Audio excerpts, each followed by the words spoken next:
was 18 years old when I got married. I belonged to a very conservative family, a Baloch family, where good daughters never say no to their parents. My father wanted me to get married, and all I said was, if that makes you happy, I'll say yes.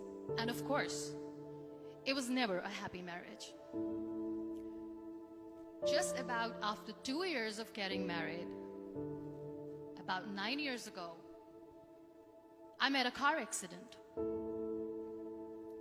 Somehow my husband fell asleep and the car fell in the ditch. He managed to jump out, saved himself. I'm happy for him. But I stayed inside the car and I sustained a lot of injuries. The list is a bit long. Radius ulna of my right arm were fractured. The wrist was fractured. Shoulder bone and collarbone were fractured. My whole rib cage got fractured. But that injury that changed me and my life completely was the spine injury. Many people came to rescue. They gave me CPR. They dragged me out of the car. And while they were dragging me out, I got the complete transection of my spinal cord. Those 2.5 months in the hospital were dreadful. I was at the verge of despair. One day, doctor came to me and he said, well, I heard that you wanted to be an artist, but you ended up being a housewife. I have a bad news for you. You won't be able to paint again. Next day, doctor came to me and said, your spine injury is so bad, you won't be able to walk again. I took a deep breath and I said, it's all right. Next day, doctor came to me and said, because of your spine injury and the fixation that you have in your back, you won't be able to give birth to a child again. That day, I was devastated. I started to question my existence. Why am I even alive? So what kept me going was, one day I asked my brothers, I know I have a deformed hand, but I'm tired of looking at these white walls in the hospital and wearing these white scrubs. Bring me some colors, bring me some small canvas. I want to paint. So the very first painting I made was on my deathbed, where I painted for the very first time. What an amazing therapy it was. Without uttering a single word, I could paint my heart out. I could share my story. People used to come and say, what lovely painting. So much color. Nobody could see the grief in it. Only I could.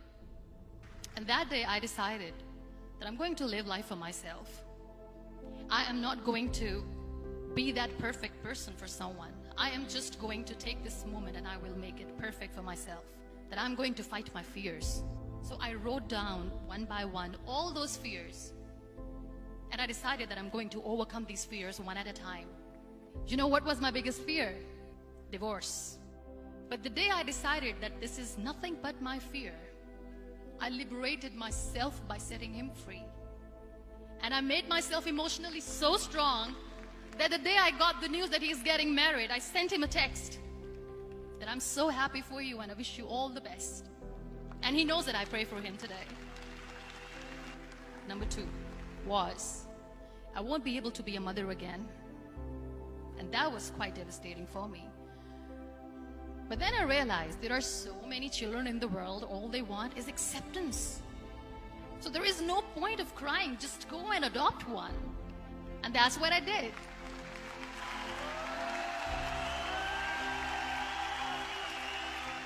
I gave my name in different organizations, different orphanages, and I waited patiently. 2 years later, I got this call from a very small city in Pakistan. I got a call and they said, are you Muniba Mazari? There is a baby boy and would you like to adopt? I could literally feel the labor pain. I said, yes, yes, I am going to adopt him. I am coming to take him home. And that day, Niall was 2 days old, and today he's 6. You know, when you end up being on the wheelchair, what's the most painful thing? People think that they will not be accepted by the people because we, in the world of perfect people, are imperfects. So I decided to appear more in public. I started to paint. I have done a lot of modeling campaigns. I decided that I'm going to join the national TV of Pakistan as an anchor person. I became the National Goodwill Ambassador for UN Women Pakistan, and now I speak for the rights of women, children. I was featured in BBC 100 Women for 2015. I'm one of the Forbes 30 under 30 for 2016.